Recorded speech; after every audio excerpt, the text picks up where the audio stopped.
各位网友，大家好，今天是2020年10月8号，星期四，欢迎大家参加王健每日观察直播1的节目。我们今天的题目是从一封给国家和社会的公开信看当代中国。这封公开信其实是一个网上的帖子，那么这个帖子这2天在推特上流传我看了一下，非常震撼。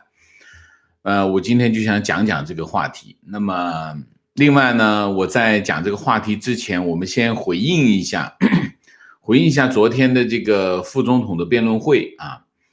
总体来说呢，我基本上我就不再重复因为外面已经有很多对现场各种各样说了很多了，我不再重复那么当然有不同的出发点，有不同的看法，有不同的需求我不一定能够满足粉丝们的需求，我只能提供我们站在中间的看法第一个，我没看完看了大概2/3我就离开了，不太精彩。不太精彩的原因是因为我们大概定义精彩大家不一样，我的精彩的定义是超出了它原有的范畴就叫精彩，如果没有超出原有的范畴，我觉得不太精彩。就像有人觉得川普总统和这个拜登的辩论会一塌糊涂那其实我觉得很精彩。为什么？因为呢超出了他们原来的范畴，他们表现其实辩论会是一个展示形式不是说谁真的辩论赢了就好，不是的。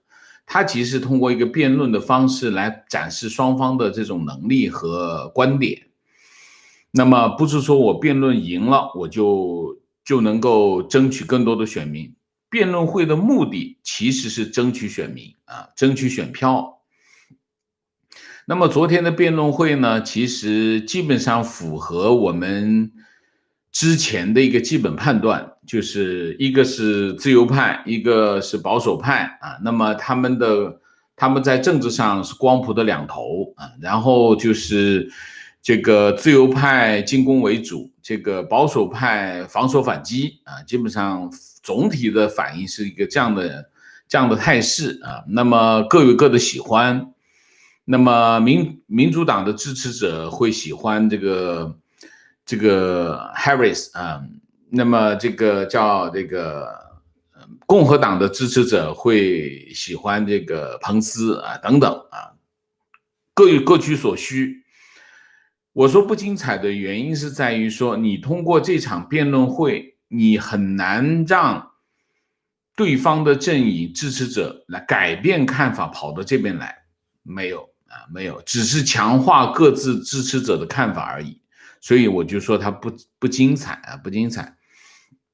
那么双方基本上都反映了各自的性格和特点双方的特点，像彭斯表现的沉稳那么这个贺锦丽表现的比较活跃那么表情很多身体语言很多彭斯表现的很淡定，很镇定这个性格非常的鲜明。其实这符合预期这符合预期就不精彩那么双方有冲突就是这个对抗性还是比较强的还是比较强的但是在议题上展开的也比较多基本上符合预期我们的评价就是这样那么只是这场辩论会强化了双方支持者的立场而已你说中间选民会不会因为这场辩论会而选择他们的立场？我觉得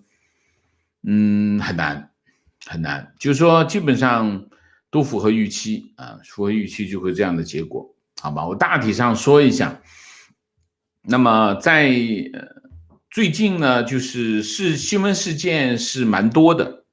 我刚才看到网友说，王先生都不讲大的新闻最近的一系列的新闻事件都是新闻事件的持续过程那么这些持续的过程我没兴趣因为我只关心两头，一头是新闻事件的开始，一头是新闻事件的结束就是我们通过这个开始和结束，开始我们告诉大家发生一件什么事情，结束我们来总结这件事情的影响，在这个过程中的经过呢，留给谁呢？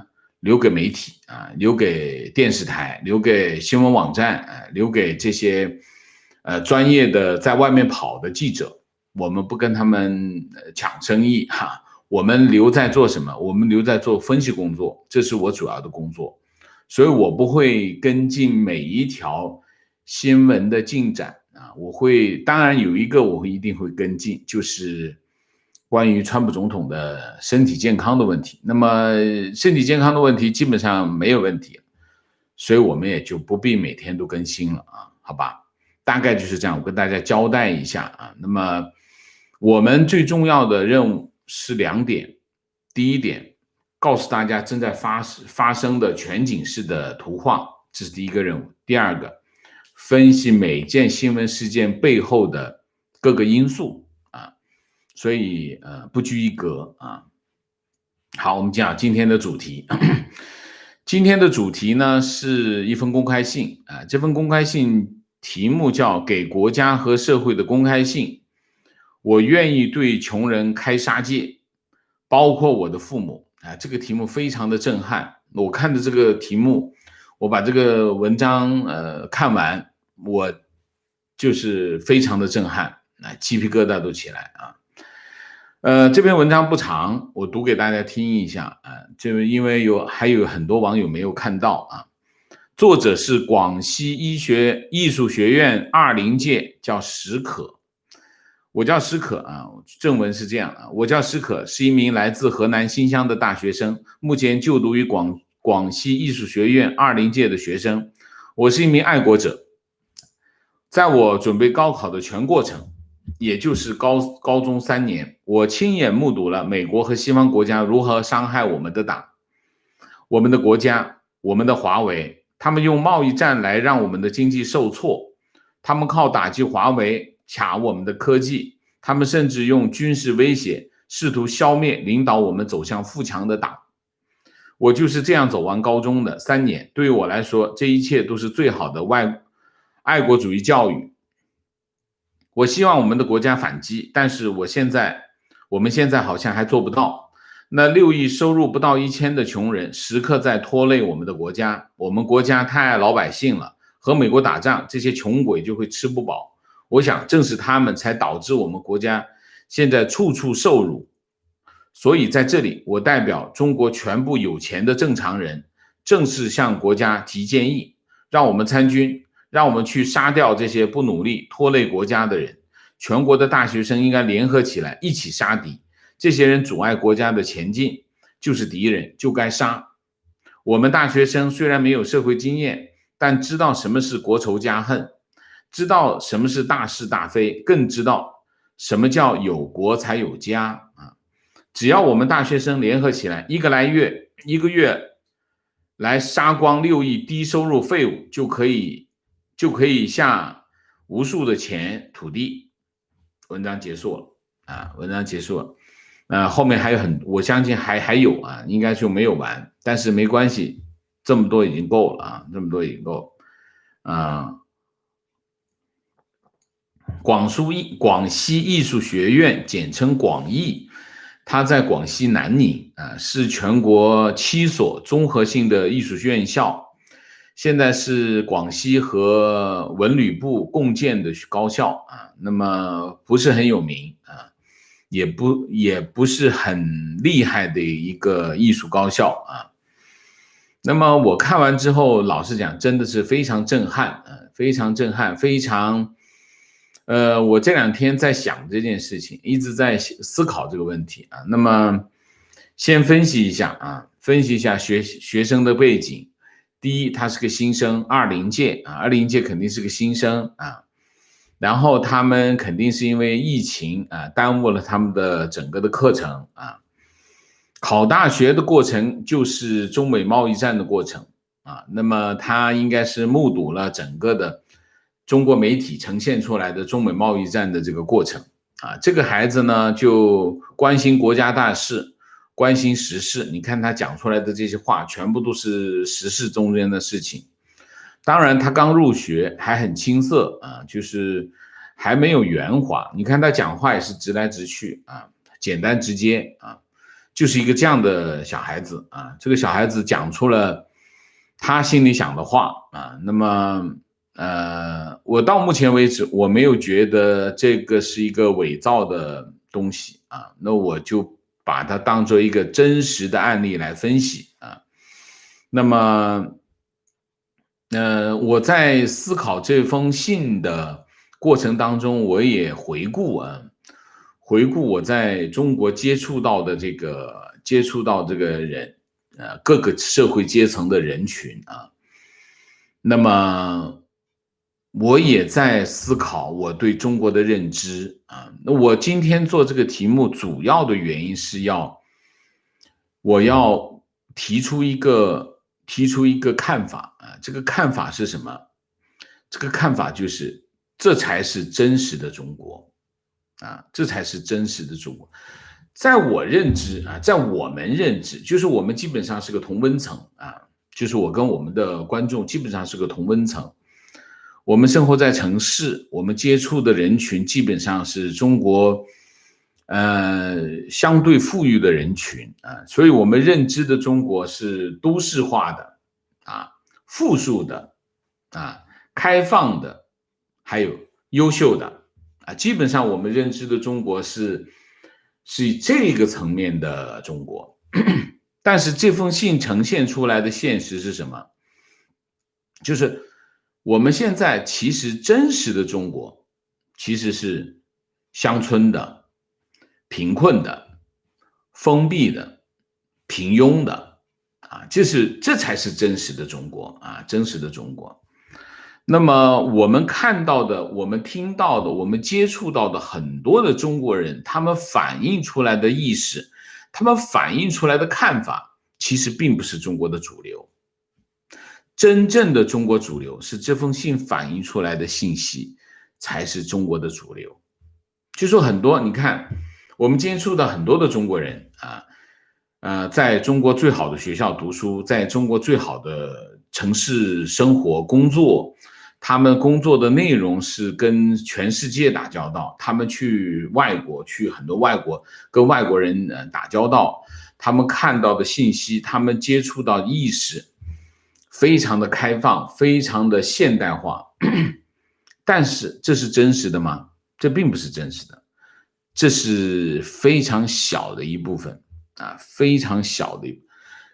而且我们虽然看到的这封信反映出来的意识很极端，但是它真的是中国的主流意识。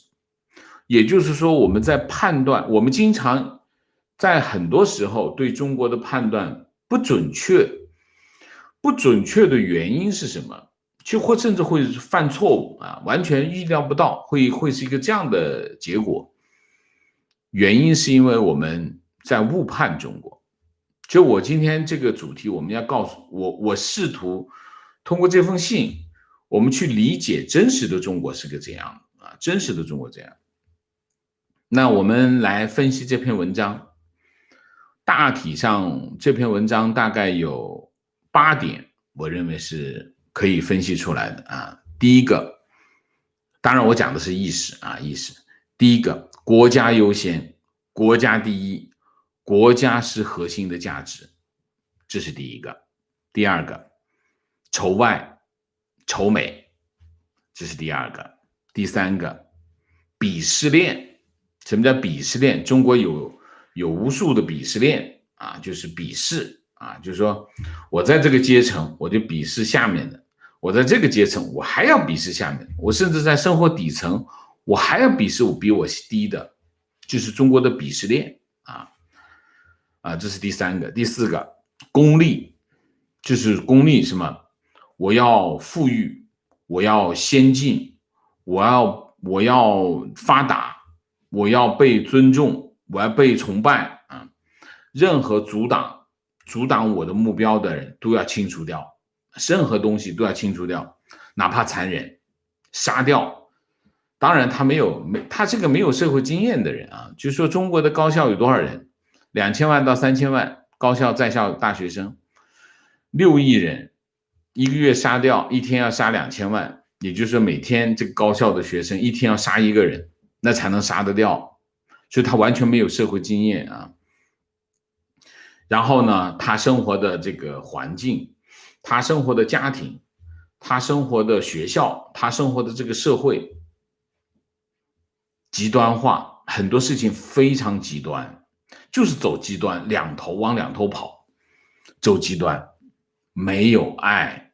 他生活在一个没有爱的环境当中。你看他这封信写出来是没有爱的啊，没有爱，没有情感啊，极端化。为什么会极端化？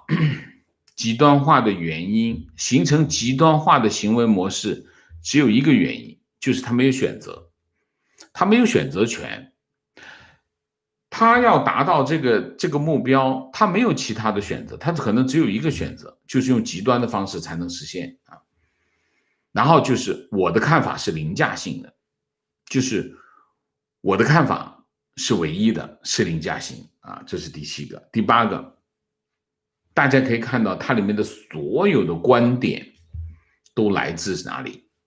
来自中宣部，来自这个洗脑的机器。他没有自己的看法，他其实是没有自己的看法，他是用了中宣部的各种灌输的意识放到里面，这是一个洗脑的产品啊。这是第3个，就是我们分析这个文章里面反映出来的这种意识啊，这种意识，这种家国概念，这种人的特征啊，这是第3个。第4个，我们再分析一下这篇文章背后的成因啊，成因。我相信大部分人都会觉得这是中共洗脑的结果，没错啊，这肯定是洗脑，就是因为中共的洗脑才会出现这篇文章。但是这篇文章真正反映出来的却是中国文化传统，就是说互为里表，互为因果，就是有中共洗脑的因素，也有中国文化的因素啊。那么这里面就反映出来的是什么？就是家国概念。上来你一看，这个小孩子，他的家国概念其实不完全来自于中国，这来自于中国传统。先有国，再有家啊，这个先有国，国家是第一位的，国家在前面，家在后面，最后才是我啊。这是中国人的家国概念。中国人的家国概念是谁造成的？当然是皇帝。皇帝必须让你这样想啊，皇帝必须排在第一位。皇帝是什么？就是国嘛。这就是中国传统文化里面的最核心的东西，就是家国概念。这个家国概念不是中共有的独有的，是中国传统就有的。这是第1个。第2个就是他的生活环境和生活方式。中国人的生活环境，我昨天说了一嘴，没展开说。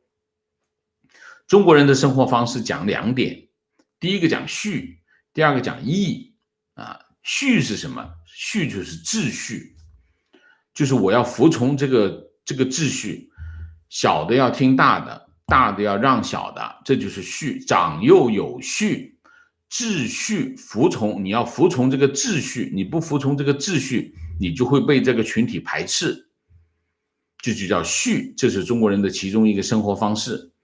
还有一个讲的是什么？讲的是个义，就是你要有义，有人有义，有情有义，讲的是这个义字。一个是序，一个是义，这是中国人的生活方式。义讲的是什么？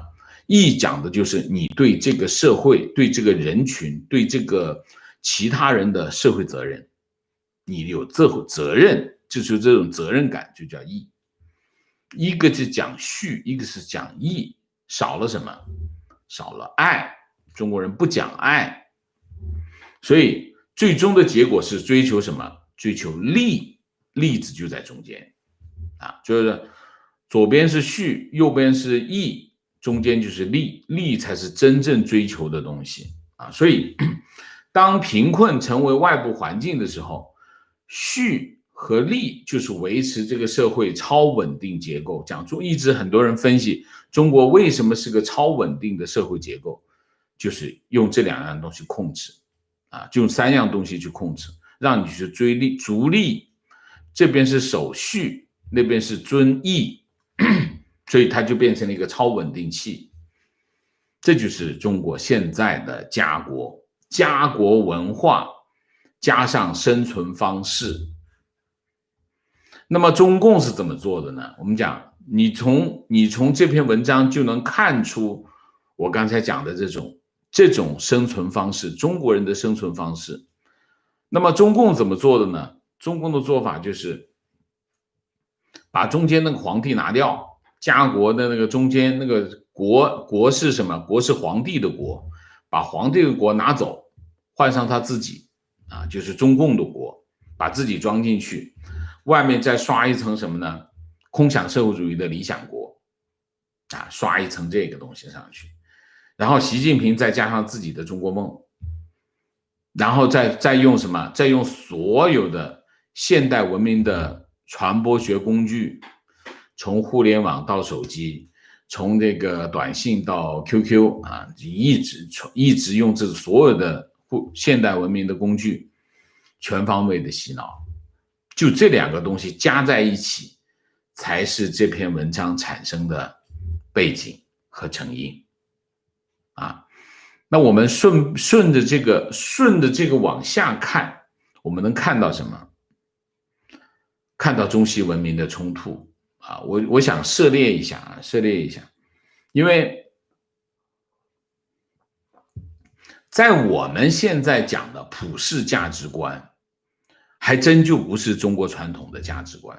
中国的传统的价值观跟普世我们现在所秉持的普世的价值观，或者我们讲的常识，是完全不同的东西。所以你可以看，就很多时候我们在理解中国的时候，甚至我们理解真实的中国的时候，是有困难的。困难的原因在哪里？就是中西文明的冲突。就所谓的文明的冲突，其实核心的是什么？其实核心的就是价值观。价值观反映在哪些方面？反映在生命的价值、人的价值、人与人的关系、人与社会的关系、国家的价值、国家关系的本性等等。你把这些问题排出来，你就会知道中国人的看法，或者中国传统的看法，和我们现在讲的普世价值观的看法是不一样的，中间差别非常大。人的价值是什么？中国人的传统的价值，中国人的传统价值是要放到人群当中去，人才有价值的。仁者仁也，仁者仁也。人是什么？人就是两个人才叫人，人只有两个人的时候，他才有价值。人必须和其他人发生关系，它才有价值。这就是中国传统的看法。那么普世的价值是什么？普世的价值就是我作为个体，我作为个人的主体，我的价值不依赖于任何其他的存在而存在，这是普世的价值。所以双方是有不同的，双方的不同会在什么地方呢？会在对意图的判断上产生误解。就是说你无法理解他为什么。我们举个最简单的例子，我们无法理解为什么习近平要把红旗插遍全球，他为什么要做一个这样的中国梦？你无法理解这个问题。你仅仅是利吗？不是的，就是价值。中国人的价值观是什么？中国人的价值观很简单，锦衣夜行不可接受。什么叫锦衣夜行？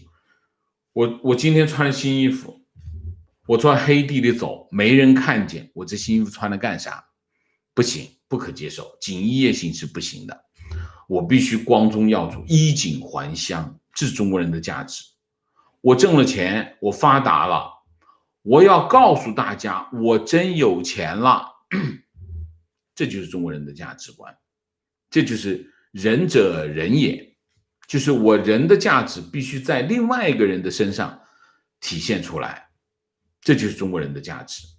这就你在这个普世价，所以你在一个意图的判断上，你就会存在非常大的困难。困难在哪里？因为你觉得这样是没有意义的，可是他觉得有意义啊。这就是我们在很多时候，你看它会发生什么？它都会发生意图的误解，你就无法理解他为什么要。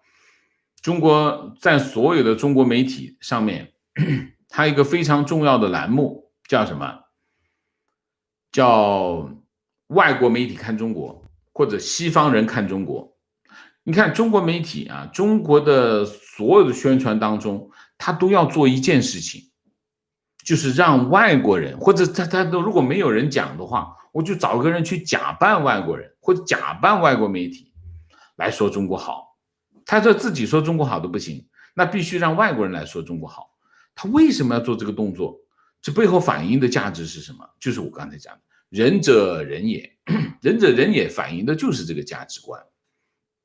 当然，我自己好不行，我还得让他来说我好。你比如说，这就是意图的误解，还有这个行为和意图之间的关联。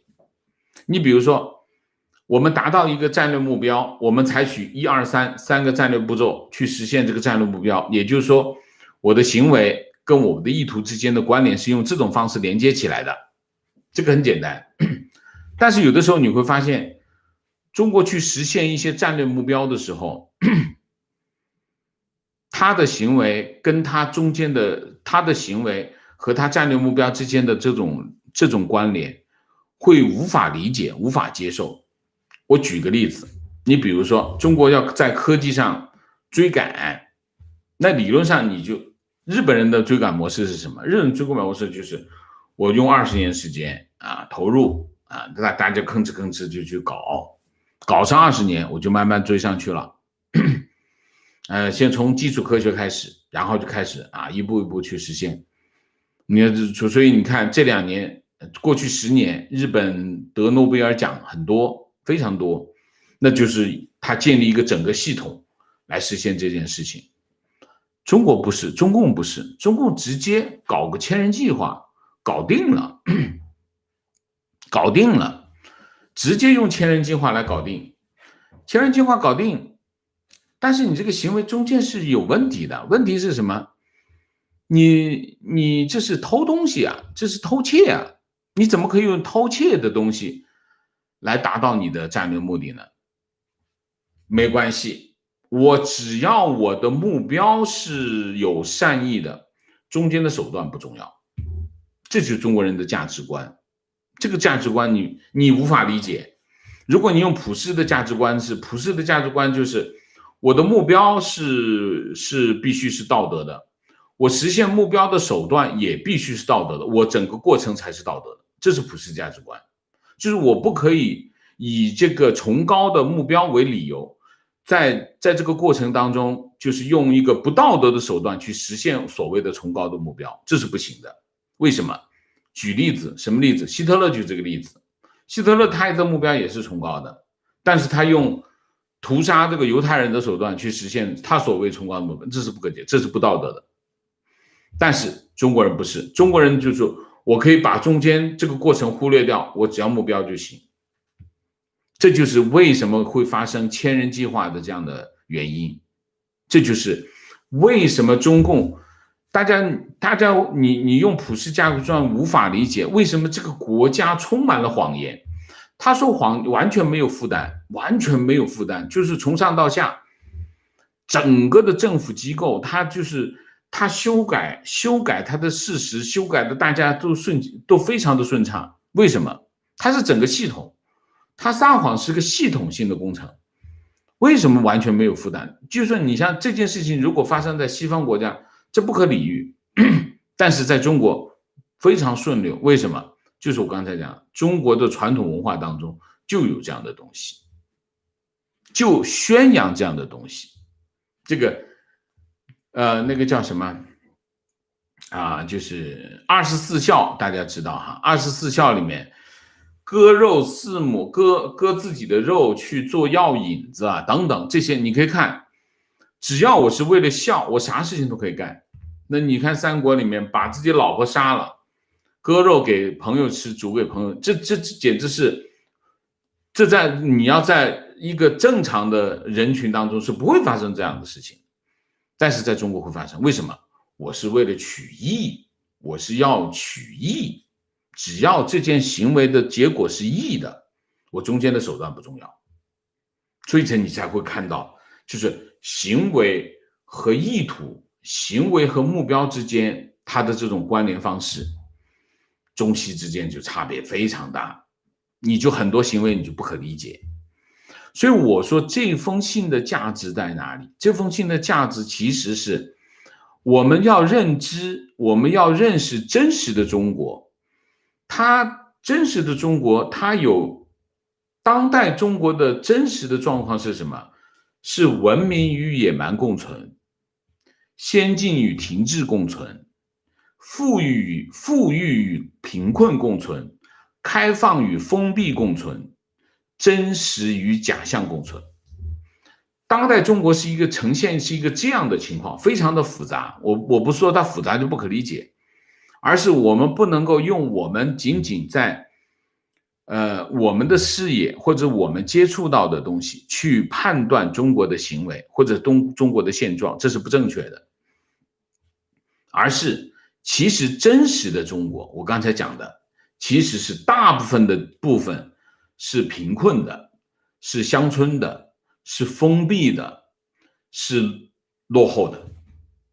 但是中国也有一部分先进、开放、富庶、文明，这是一个整体，而这个整体它一直共存在一起。我们不能够仅仅用我们看到的部分去判断中国，我们还要用我们没有看到的这部分去判断中国，那才是中国的主流，那才是中国能够影响中国未来的部分。这个部分先进的部分可不可以影响中国未来？它力量很大，它对中国有决定性的作用，但是后面的这部分它的力量更大，它是可能在在大部分时候它没有办法展示出来，但是它在默默的影响着中国。这就是我们今天要讲的什么？讲的是当代中国其实是个什么样的样子，它的面貌，它的主流价值、主流意识是这样。主流意识就是这一头是什么？传统的中国文化在中国社会中的沉淀，另外一头是中共为了他的功利，为了他的目标，对这个公众进行全面的洗脑。这两样东西结合在一起，当然中共输出的意识本身就有很多中国传统的这些东西在里头，当然也加上他们所谓的共产主义的这种价值观和这方法论在里头，一样结合在一起。那么有些是乡村的，有些是都市的，有些是开放的，有些是封闭的，他们这搅在一起，有的时候开明的这部分会发挥作用，有的时候愚昧的部分、野蛮的部分会发挥作用，他们是在交织在一起。总而言之，我们不能够简单的单向的去判断某个社会现象在中国发生的单一的因素，它有很多很多的因素。大家要知道，中国的城镇化的后果是什么？中国的城镇化的后果就是大量的农村的人口进入城市。其实你看到的大部分的城市里面看到的人，他都来自农村，或者都来自乡村。我们不说农村，乡村。那么这些乡村的意识，乡村更代表中国传统的意识啊，那是这种封闭性、这种单一性、这种他们的这种极端的态度。极端的态度其实源自于一个原因，就是贫困。贫困限制了他的选择。当他贫困到某个程度的时候，他可能只有一个最极端的选择。如果他要么他接受现实，要么用个最极端的选择去改变这个现实，所以他就会极端。这就是很多我们看到中国现在为什么现在说中国现在没有人写小说了？怎么写小说？中国的现实足够的精力，你怎么看？怎么写？写不过它，原因就在这里啊。当然这是一个说辞，好吧？好吧，我们今天就大体上把这个题目抛出来啊。其实我不是把这个题目讲完，其实这个题目很大的题目，但是我们只是在中国的这个某一个点上啊扎进去啊看一看真实的中国是这样。我只是抛砖引玉啊，希望给大家一个新的思考问题的角度和方法，好吧？好，我们今天的主题就到这里，我们下面进入互动啊。进入互动之前，例行公事，请大家点赞，请新来的网友订阅，请大家加入我们的会员，支持我们做更好的节目。进入互动之后，请大家尽量的简洁，我看见有很多网友写很长啊，尽量简洁，那我们可以读更多的观点和看法。那么我还是认为我们的互动环节很有价值，但前提是一个我们尽量的多的信息啊，可以帮助我们提高它的价值，好吧？好，我们进入互动之后，请大家不要聊天啊，情况、问题、观点、情绪，好吗 ？OK， 今天这个题目呢，有点大啊，那我也想听听大家的高见，好吗？好，明谢。杰西菜，谢谢 Berlin Wall， 谢谢啊。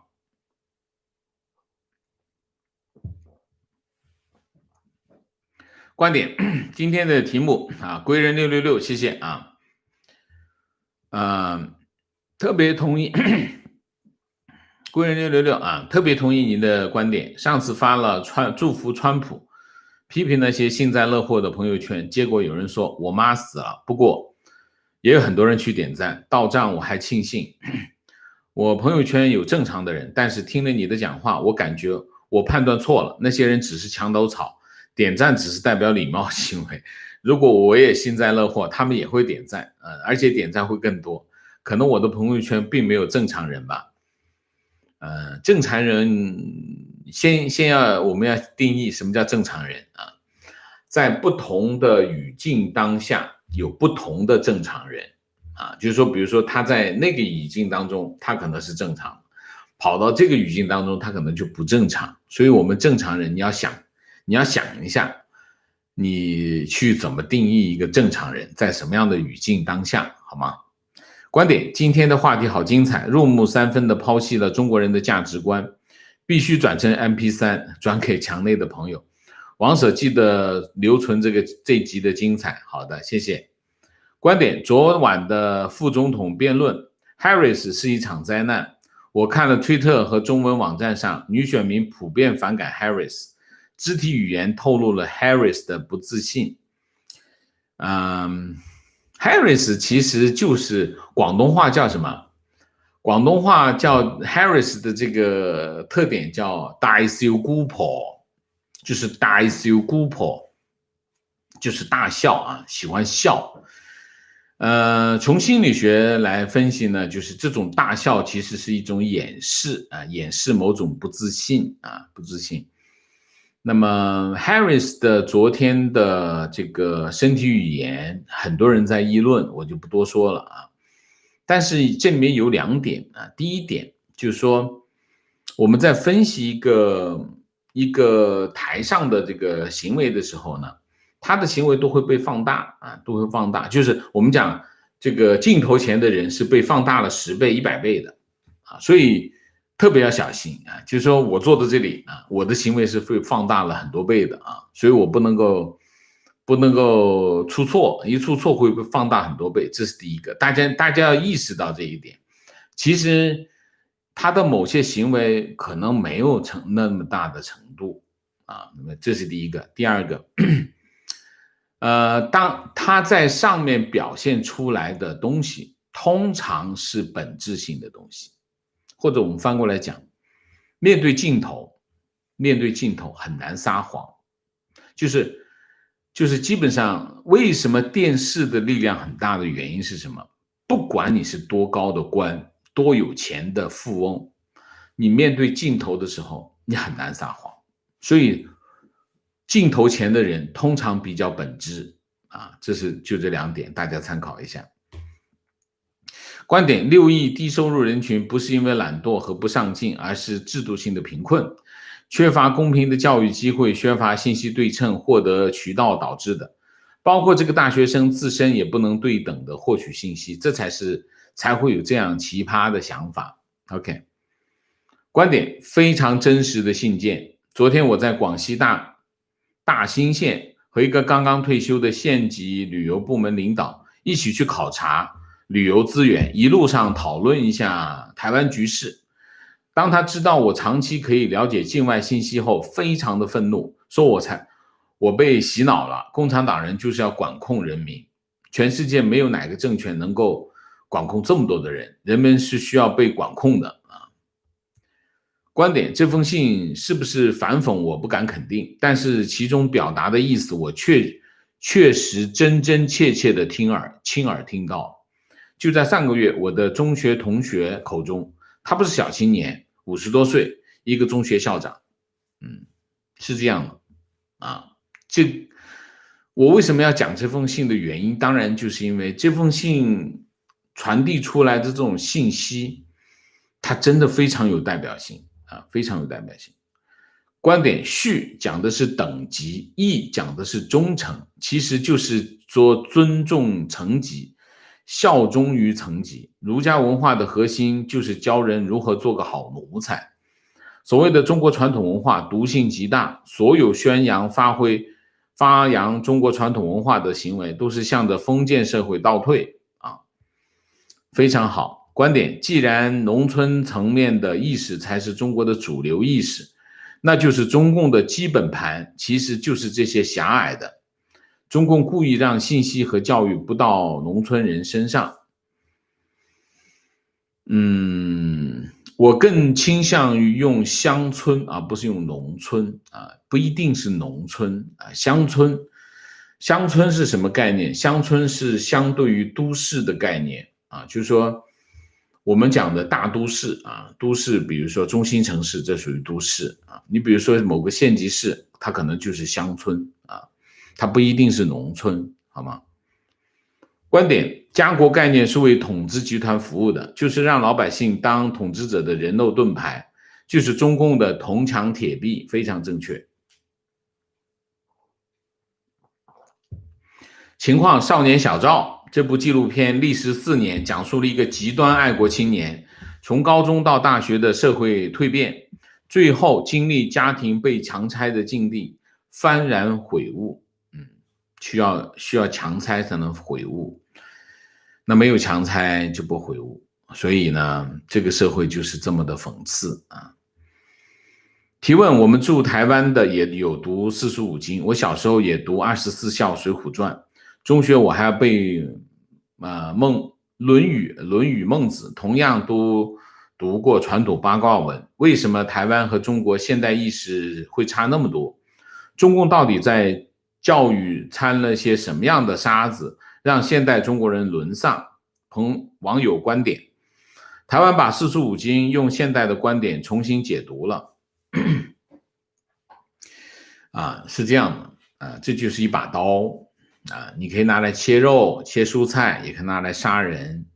如果你把那把刀顶在头顶上，那就是个神。所以书是一本书这个观点是个观点，哲学是个哲学，看怎么用这才是问题的核心观点：普世价值能改变底层人民。我尝试过与一些人沟通，这些人都在获得信息后开始了思考，因此需要改变信息环境，非常正确非常正确。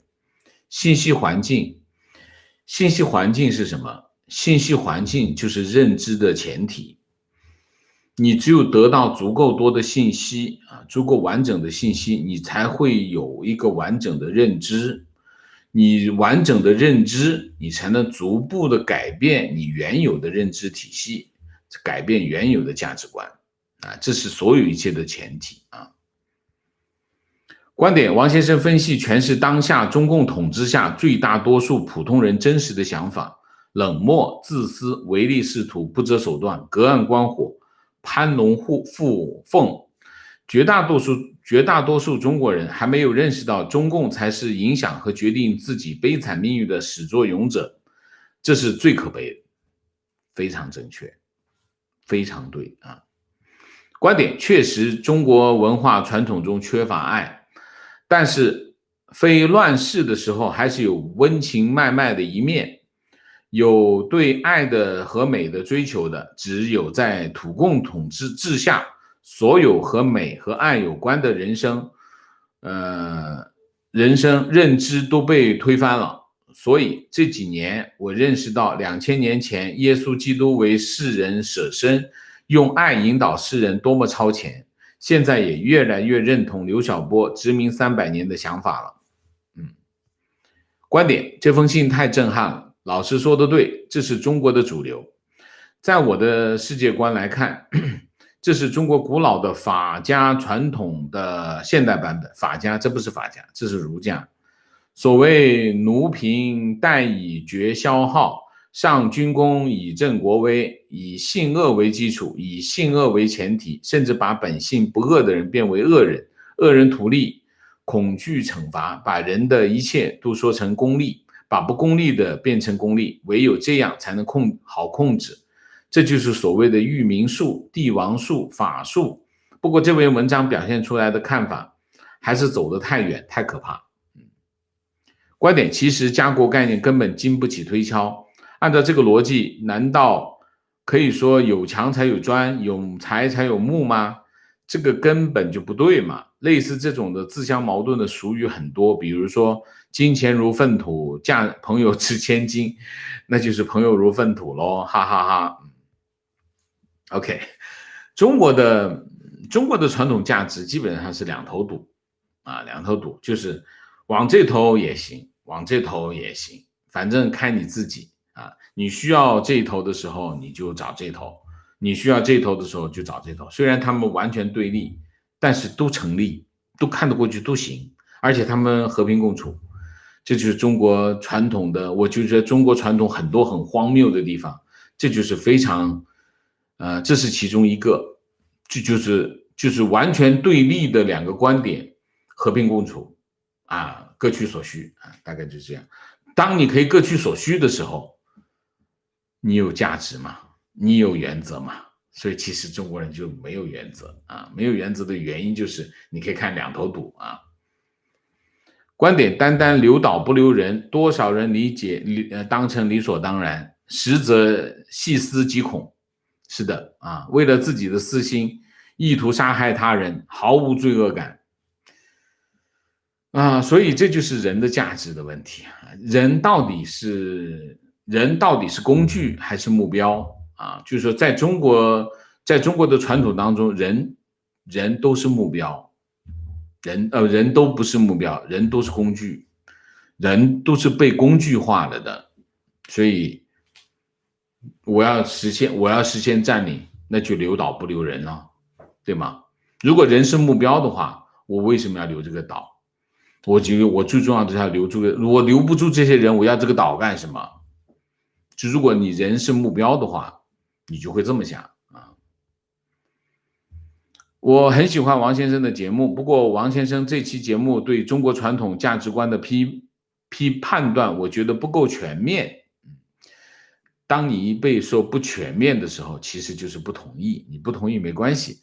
家国的概念的确在中国人价值观中，价值观中国年被2000多年的君主专制灌输进去的。不过这是在秦朝崛起中，法家对统治者的深刻影响。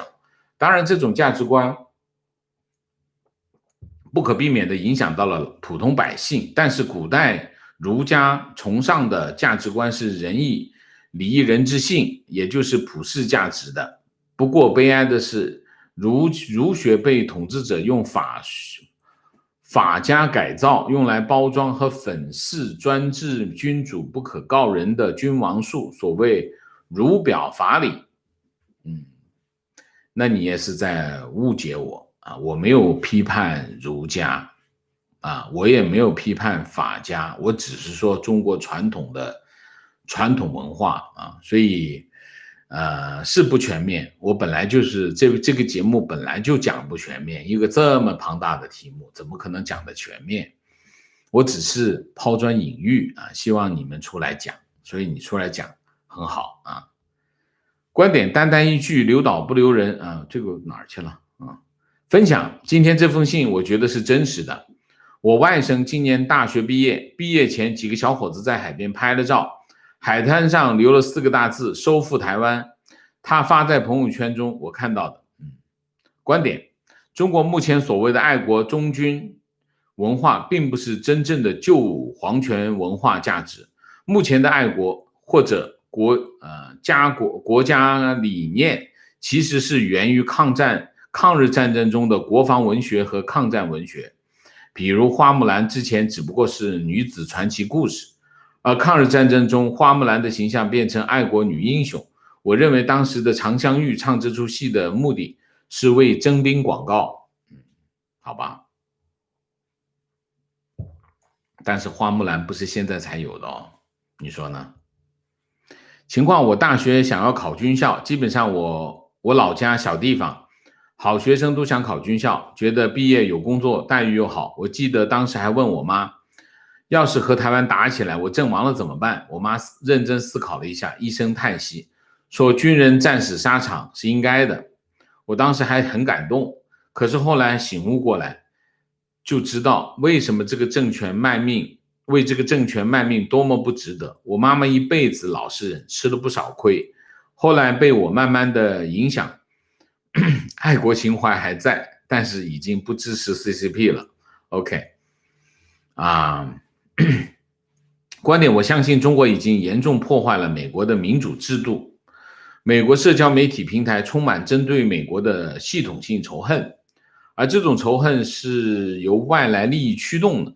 政治家被中国的资金所左右，进一步试图激起美国人对美国价值观无休止的仇恨循环。在比登旗下民主党选民如此憎恨他的国家，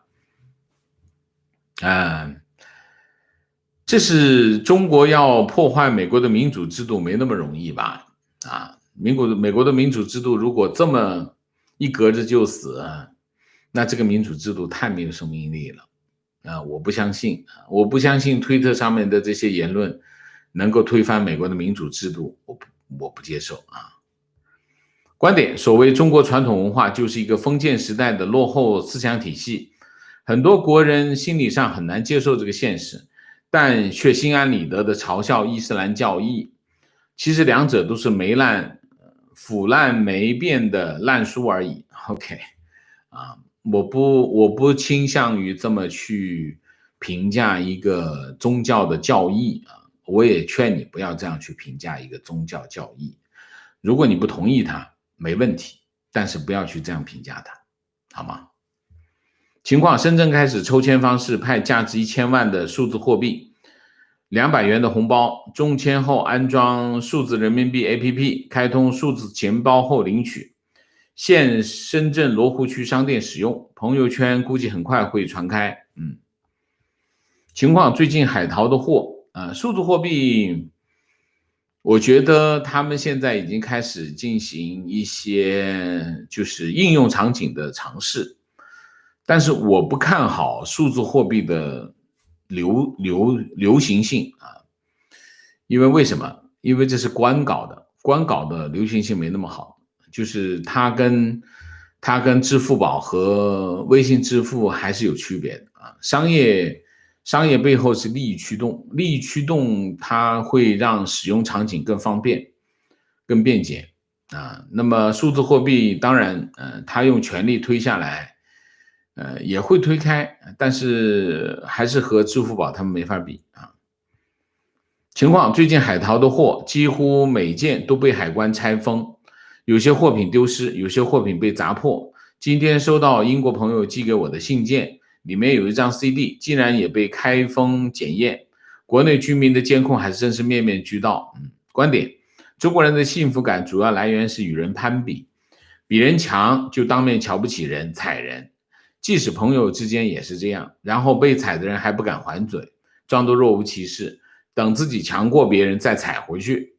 他们即使是这种关系的朋友，也要维持往来，装得一团和气，原因是他们不能从中获得幸福感和内心的宁静。非常正确。其实中国人的关系大体如此大体如此观点：王老师好，这封信听的人心惊肉跳，但是为什么王老师就认为这种人群就是中国目前真实的状况呢？我们在海外已经真的不了解真实的中国了，看到的都是读一年几十万的国际学校，假期去国外游学夏令营的年轻人，觉得国内已经到了富可敌国的地步了，到底什么才是真实的情况？我提供今天这个节目就是提供另外一个角度，帮助大家去认知中国，这也是中国。你看到的这个一年读几十万的国际学校，那也是一个中国这两个中国都存在于中国当中。我认为这是主体，这部分是主体，你见到的那部分不是主体，是金字塔最顶端的那部分王老师提问：今年国内一直宣传对美国贸易额影响有限，甚至顺差还提高了。我朋友做原料药品出口生意好得不得了，但是各个渠道的信息，中国外汇储备还降低了。王老师能不能分析一下中国今年以来的贸易结构的变化和贸易顺差为什么反而高了？还没有拿到数据，没办法做问题：在品充网上有很多逢中国必称支那的网民，否定中国文化，否定汉族，连文字都批判。请问王老师，这些人是不是中宣部故意安排的，为的就是恶心翻墙的人？很多人的确是被这群人恶心成粉红的，期待您的粉红。人还能被恶心成粉红，那我不相信怎么能恶心？那是的这种人其实有推特上也很多都有到处都会有这样的人就是说鄙视中国鄙视中国文化，鄙视中国人我们在哪里都会见到很极端的人包括美国也有很多极端的人英国、法国、欧洲都有很多我们在一个人群当中有中间主体是中庸平和的人，两头都是极端的人，那么这个人群当中一定会有很极端的人，这个很正常。如果你看不惯那些极端的人，你就不要看就好了，这个人是一定存在的。你说他是不是中宣部安排的？我觉得中宣部不会这么安排，中宣部的资源应该安排在哪里？安排在推特上面，现在攻击他想攻击的候选人就好了，资源再用在这个地方，不会用在你说的这个地方，你说呢？那要花钱的所以大家要习惯什么呢？习惯两件事。第一件事，大家要习惯看那种你不接受的观点，你不接受你甚至很反感，你忽略它就好了，你不一定要去告诉他我不喜欢你，或者你非要跟他吵一架。当然你可以这样选择，但是如果你每个碰到你不喜欢的你就跟他吵一架的话，那你这辈子估计就一直在吵架，这是第一条。所以你要接受和习惯那种和你不同看法的人，这是第一个。第二个，我们要了解我们生存的这个世界是什么样的。我们生存的这个世界，大部分的人和你都不一样，大部分 99.9% 的人都和你不一样。那么和你一样的人是在哪里？通常和你一样的人都在监狱里，大家都一样，不一样的人会被揍，就是这样。所以如果我们活在这个世界上，其实我们生活的价值、生活的意义、生活的色彩都是因为不同而产生的所以要习惯这种不同。观点信的真假不重要，重要的是它真实的反映了中国人的思维。我父母一方面说香港人暴力破坏法治，另外一方面支持香港政府继续雇佣黑社会出来斩杀示威者，十分不忍看父母这类人渣的思想。提问没有，他说这个香港人暴力啊，破坏法治啊，他只是为了反对他一点都不反对暴力。中国人其实很暴力啊，我认识的人群当中，中国人是最暴力的，尤其以中共治下的中国人，中共当然是暴力的顶端啊，中共是非常暴力的，中共的所有的手段都是以暴力为最终解决方案啊，这跟中共是有关系的。当代中国人啊，提问，请问王先生，目前看拜登没有任何对中共的政策表达，一直是对川普的攻击。如果川普落败，是否表示对中共并不是目前美国最优先解决的问题？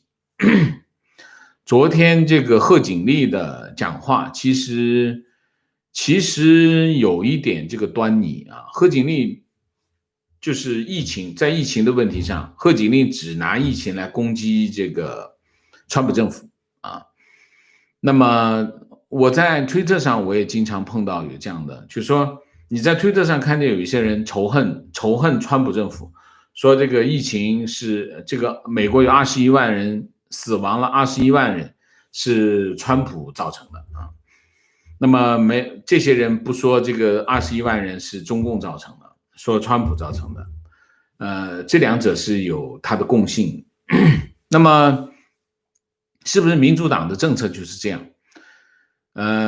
如果它是一个竞选策略，我可以理解啊，就是说，拜登用这种策略来对付川普，让川普背上这件事情，他作为一个竞选策略，我觉得没有问题啊，就是说也不是没有问题，就是你可以理解他背后的意图。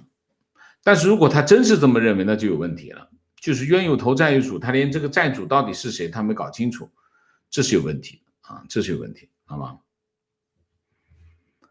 观点结合刚才先生说的镜头前基本真实的观点，现在很多视频里带着红领巾的孩子在说各种战狼语录，也不知道他们是自己的想法还是家长的授意。再往里观察，其实渗透了更多的年龄层，从小学到中年人都在对着媒体说战狼语录。OK， 观点。台湾30几年前街头标语也有不随地吐痰，不乱吐槟榔汁，几年后就不用这些标语了。治理一个国家是需要细心用心，如烹小鲜一样，把人民当成廉价劳动力的韭菜，当然就不用用心教育了，也降低威权管制的难度啊。OK。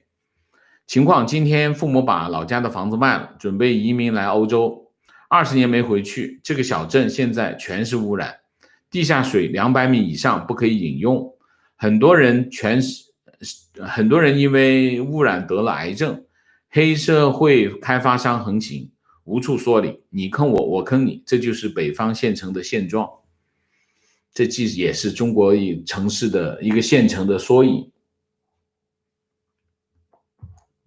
基本上你在一个县城里面啊，一个是县长，一个是书记啊，基本上是这个地方的两重天啊，然后没有地方说理啊，这个非常的黑暗。就说中国现在的政治黑暗已经到了你没办法说理的地步啊。你去看一下，你去北京看一下国家信访局前面的那条巨龙，你就知道中国的政治黑暗到了什么地步啊。观点，写这个信的孩子可能是真恨自己家里穷，因为他特意举例说可以杀掉自己的父母这样的穷人。在中国，穷人生活太苦了，既无安全感也没有尊严，被人瞧不起鄙视。国家应该在教育和医疗这两样上投入巨额资金，保障所有人的基本人权。社会风气不应该鄙视底层劳动者，也不应该造成大量的留守儿童，这些都是人间悲剧。观点，因为农村愚昧与功利占了最大数，所以我才对中国不存希望。纵观天平天国啊，太平天国，李自成、朱重八所有破局的力量都来自农村。而且是毁灭性的。所以当今中国破局一定不是来自知识分子或者是贵族。情绪，华春莹在推特上说希望美国人民可以享受和总统一样的待遇。昨天川普说美国人民会免费使用他使用的药，这算打脸吗？我觉得川普总统不会去打华春莹的脸吧？那多丢份儿啊！你说是不是啊？观点我很早就在王先生的频道留言说，中国的问题根源是中国人的问题，而政府政党只是这块土地上结出的果实。今天王先生能讨论这个深刻的问题，并且带领大家一起思考，我非常高兴。虽然聊天时很多网友不认同您今天的观点，但是我相信随着时间的推移，会有越来越多的人领悟到您说的这件事情。真希望多点几个赞，王先生加油。好的，我做节目，当然我希望大家的认同认可，但是我最重要的是希望大家认可我的努力不一定要认同我的观点，我的观点只是我的观点，不是标准答案，所以大家可以有各自的观点只要大家认同我的努力，认同我在这件事情上的专业态度就好，好吗？观点钱穆说过，制度必须与人事结合，中共制度成因一定是激发了民族性里面的恶的成分。如果中国要有光明的未来，一定要基于民族，发扬民族善，摒弃民族恶。情况，我一个朋友的爸爸差不多80岁，我说起新疆的情况时，他说新疆如果新疆搞独立，就杀光新疆人，听得我心里发毛，他根本不知道这是反人类的情绪，王老师好，这期节目使我内心无限悲凉。自1840年以来，儒家文化圈里的日本早已经高度文明的国家。中华民国自建立伊始，便以三民主义为立国之本。而今中国大陆的14亿人要真正的认识文明，不知道还要经历多少磨难。这个民族如果不从根本上去改变，世界将永无宁日。说得非常好说得非常好，这个认知我非常认同这种认知情况，我非常认同王先生这次的观点。我来自农村，跟大部分城市来美国的朋友对中国的感觉很不一样，还没办法说服他们，因为他们每次回国看到的都是城市的大发展，而我看到的都是农村生活的缓慢发展。一条条大马路都是从附近农村人被强迫出工造出来的，农村娃想去城里，农村人培养出来的大学生普遍看不起自己的父母，更别提写小说了。我发在国内小说网上的小说不时被审查，莫名其妙被封章，实在是坚持不下去情绪，王健先生今天所讲的有关中国价值观跟普世价值观的比较非常精彩，掷地有声，值得大推特推。OK， 我们今天的节目就到这里，感谢大家，鸣谢一下，贵人666，谢谢 TT， 谢谢JTL， 谢谢。摒弃中国传统价值观后，一直因为格格不入而感到痛苦，感谢有此平台，惺惺相惜姥姥王，谢谢。也有无私的爱，摘取林觉民与妻诀别书与大家分享。无自爱如，既此爱如意念，使无勇于就死也。吾自遇汝以来，常愿天下有情人都成眷属。然遍地心谈，遍皆狼犬，称心快意，几家能够。语云：人者老吾老，以及人之老；幼吾幼，以及人之幼。吾充无爱如之心，助天下爱其所爱。所以敢先如而死，不顾如也。如体无此心，于涕泣之余，亦以天下人为念。当亦乐牺牲无身，与如身之福利，为天下谋永福也。如其勿悲林晓，谢谢。OK， 我们今天的节目就到这里，感谢大家的参与，我们下个节目再见。再见之前，请大家点赞，请新来的网友订阅，请大家加入我们的会员，支持我们做更好的节目，做更好的自己。谢谢大家，谢谢。